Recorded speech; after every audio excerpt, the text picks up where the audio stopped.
Everyone, thank you so much for your comments and your likes and your messages on LinkedIn.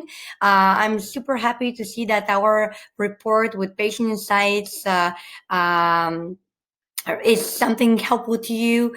I was going through the report actually, and I wanted to highlight a couple of sections that you must read, really. So, as I shared with most of you at the beginning of the crisis, like the pandemic crisis, we at Find Me Cure, we thought that the patients will no longer be interested in clinical trials, or at least we'll see a decrease in the number of patients who are applying for clinical trials. And then we decided to actually reach out to them and ask them how do they feel about it.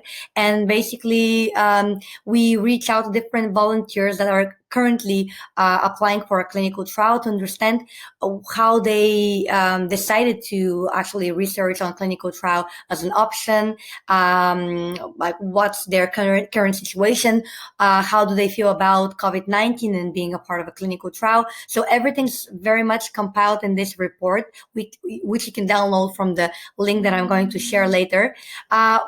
A couple of things that I wanted to share. Of course, it's important to see what kind of patients these are. The majority of the patients we were able to ask are patients from the USA and the UK. And we also saw that a big portion of them haven't participated in a clinical trial ever. So we were even more excited about the results after that. And there are a lot of statistics about like where they are in their treatment, what they've done, how satisfied they are, and so on and so forth. Where I want to basically focus on now is really the patients that belong in these risk groups, because I personally thought that maybe these will be the patients who will actually not be so willing to participate in clinical trials, and this report proved me to be wrong. It turned out that the majority of patients who were volunteering for clinical trials on Find Me Cure were actually in the risk groups. A majority of them. There were also elderly people.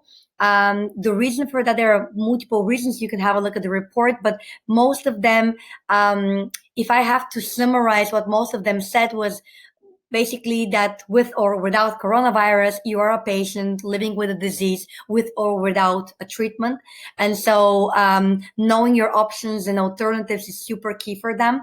So yes, they are willing to be a part of clinical trials, which is very encouraging for the entire industry.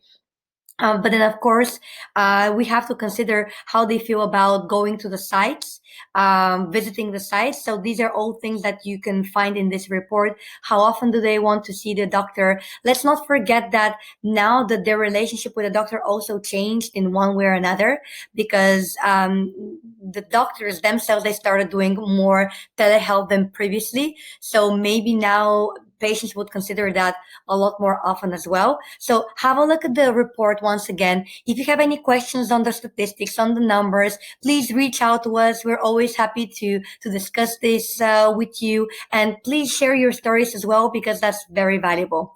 Thank you, and speak soon.